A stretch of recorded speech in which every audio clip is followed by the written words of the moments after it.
So here's a question you may have if you're looking for a job. What do you do if you accept a new job, then get a counteroffer from your current job? Randy Wood here to offer a little advice. Good morning, Randy. Good morning. So you've already said, I'm going to go somewhere else.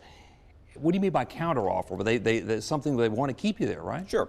You don't hate your job. It's an okay job. You're not desperate to leave, but you go out and you get an offer from another company. And whether you've accepted it or you're weighing whether to accept it, you walk into your current employer and say, either here's my resignation letter or I'm thinking about leaving, and they say, well, wait a second, Brad, let's talk about it. And if the employer gives you an offer, maybe it's more money, a promotion, whatever, that's a counteroffer. Okay. Something to keep you there, which seems to me like all of a sudden it gives you two good options. Is that the way it plays out?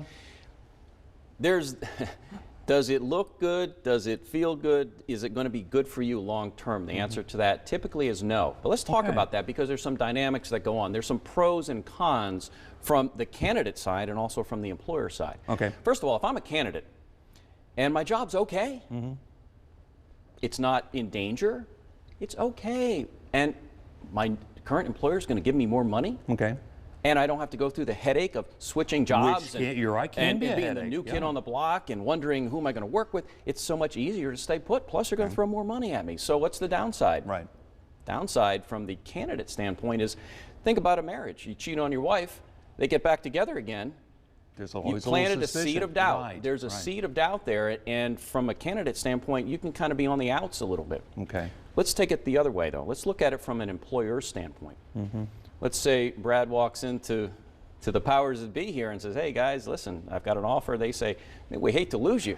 Just full, Brad is not saying this, boss. Okay. Full disclosure. Okay. And this happens to key employees. You're a key employee. Brad, we hate to lose you. I mean, you've been here a long time. We hate to lose you. What an employer is looking at is saying, holy cow, this guy is going to leave, and we're in the midst of sweeps month or ratings month, or in my place, I'm a director of a program. We can't lose this guy. Not now. We've got stuff going on. So this buys some time. Okay. So they want to keep you there as they start looking for someone else. And that's the downside from the employer standpoint. They're seeing somebody who is basically going to the highest bidder. And we want people who are on board with our mission and what we're trying to accomplish, and not just who can throw the most money at them. It seems to me like if you go in and say, I'm looking at another job, even if they do make that counteroffer, I'm gathering it's probably not a good idea. Not a good idea. And let's face it, if I'm the employer and I look at you and I say, okay, I have to throw more money at this guy to keep him, how likely am I to include you in on key projects and keep you in on the in crowd and promote you?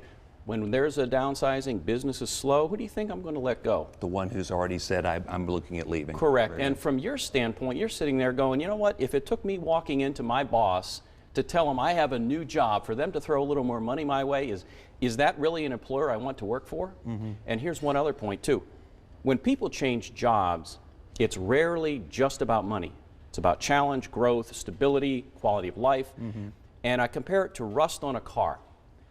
If you just slap some paint on it, meaning a few $1,000s, the rust is still there. The reasons that you were looking outside the company still exist, and money hasn't changed that. But what happens is you take an offer with a company, you walk back in, the employer counters it, you accept it, they lay you off 6 months later. Now you've alienated your current company, that potential new company, the recruiter, you're out of a job, no money, stress, and for what? It makes a lot of sense. Doesn't make sense to go that way. Randy, thanks very much. You're we welcome. Appreciate your insight. And Randy can always help in the job search. Give him a call, 776-6829, or email procenter@goodwillnwnc.org.